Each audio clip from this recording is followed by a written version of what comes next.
Hello, fellow detectives. Here is the moment you've been waiting for all day. I know that you are so excited to read the next chapter in the Westing game.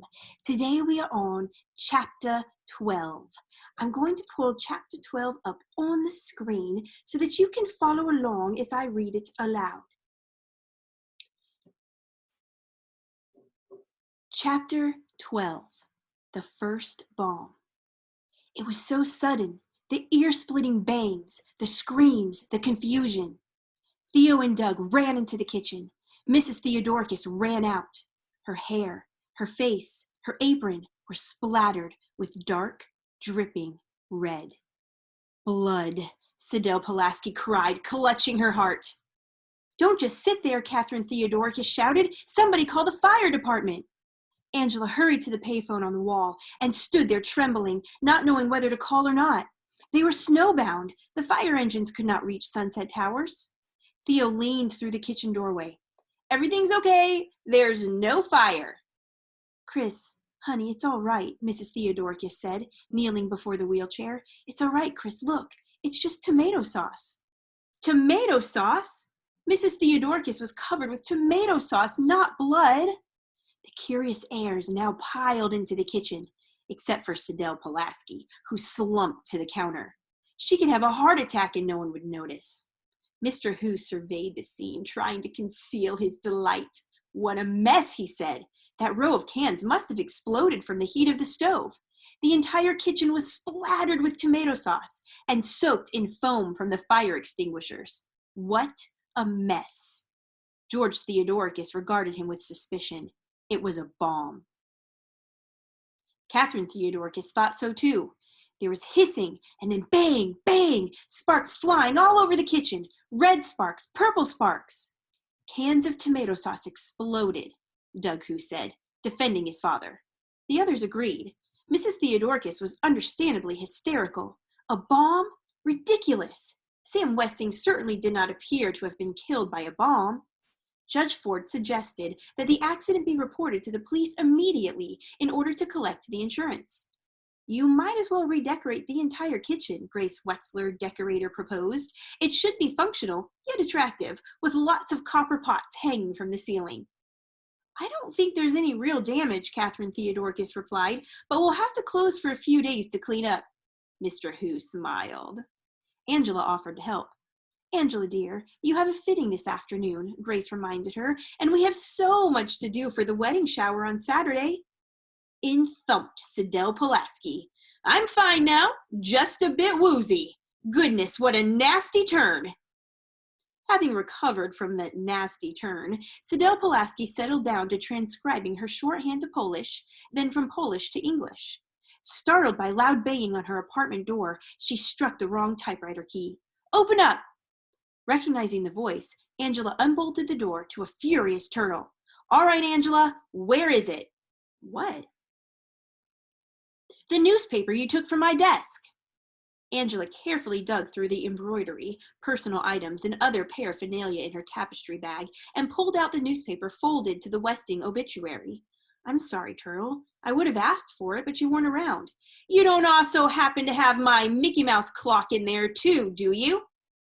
Turtle softened on seeing her sister's hurt expression. I'm only kidding. You left your engagement ring on the sink again. You better go get it before somebody steals that too. Oh, I wouldn't worry about anyone stealing Angela's ring, Sidel Pulaski remarked. No mother would stoop that low. The thought of Grace being the burglar was so funny to Turtle, she plopped down on the sofa and rolled about in laughter. It felt good to laugh. The stock market had fallen 5 points today. Angela, please tell your sister to get her dirty shoes off my couch. Tell her to sit up and act like a lady. Turtle rose with a tongue click very much like her mother's, but she was not about to leave without striking back. Arms folded, she leaned against the wall and let them have it. Mom thinks Angela was the one who stole the shorthand notebook. That got them. Look at those open mouths. Because Mom asked to see it, and Angela does everything she says. Anyone could have stolen my notebook. I didn't double lock my door that day. If Sidel couldn't trust her own partner, she was alone. All alone. Did Mom really say that? Angela asked. No, but I know how she thinks. I know what everybody thinks. Grown-ups are so obvious.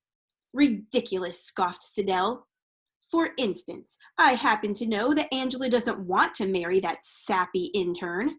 Ridiculous. You're just jealous of your sister.